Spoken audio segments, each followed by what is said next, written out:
In this video, we're going to talk about how to say no. How to say no. No, God! No, God, please, no! No! No!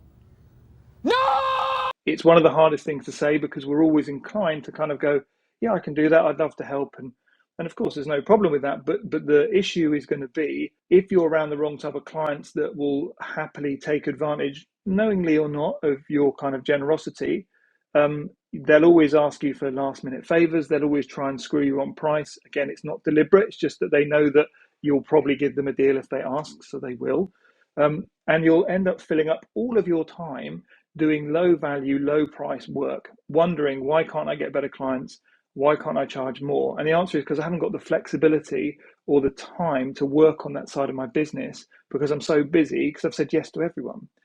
And the whole thing of saying no, the reason why you say it is it gives you control. So it's this point of you need to be able to say no so that you can say yes when a great opportunity comes along. And for me, a great example of this is when I was approached by NFL player JJ Watt to rebrand his foundation. 32. Texans coming in the blitz. Manuel intercepted by Watt. And the big fella lumbering inside the 40. No one is going to catch Watt into the end zone for the pick six.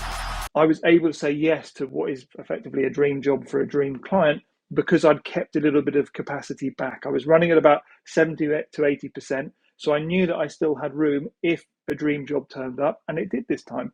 So that for me was massively important. And I was glad I'd said no to other stuff that I probably was inclined to say yes to, because now I have this gap. And that gap, although it might feel uncomfortable, that's where the development happens. Because if I wasn't working for JJ, what I would have been doing was probably marketing to a better audience. I would have been doing networking. I would have been trying to improve my presence and creating good content. All of these kind of things that would have helped me basically win better clients that are going to pay me more for doing less physical time in my business. So for me, it's so important to say no just in case someone great comes along. And once you say no, yes, you'll feel guilty, but I promise you the guilt will wear off really quick and the satisfaction kicks in, which is like, do you know what? I stood my ground and I feel good about it. The key to saying no, two things, these are really important. One, you have to have a nest egg of savings. So having money set aside so that you don't need the job makes saying no really easy. It's when we're skint and we don't have the money or we're in debt, that's when we have to say yes because we just need to take money in. And I've stressed that before, that's a really bad place to be. So make sure you've got some savings so that you can afford to say no. That's great. And the second thing comes from my business coach, Matthew Kimberley, who runs the excellent Book Yourself Solid. And they talk about developing a red velvet rope policy. And this is when you decide who you're going to work with and who you're going to not. And like a VIP area in a club, they're very clear on who they're going to let in and who they're going to keep out. And because of that, the people in the VIP area are having a nice time, and all the drunks and the rowdy people outside of it aren't in there to ruin it for them. We need to have our own VIP red velvet rope policy for who we want to work with.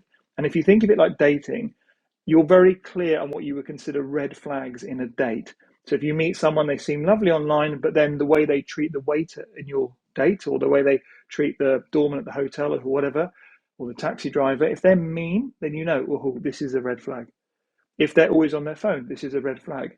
If their Instagram profile is just pictures of them, this is a red flag. If they haven't spoken to their parents in 5 years, this is a red flag. All of these things are easy to work out in dating life, but we don't do it in our client life. So I would absolutely encourage you to make sure that you establish that red velvet rope policy so you're clear on who you need to be working with, that you also have a nest egg of savings so you can say no.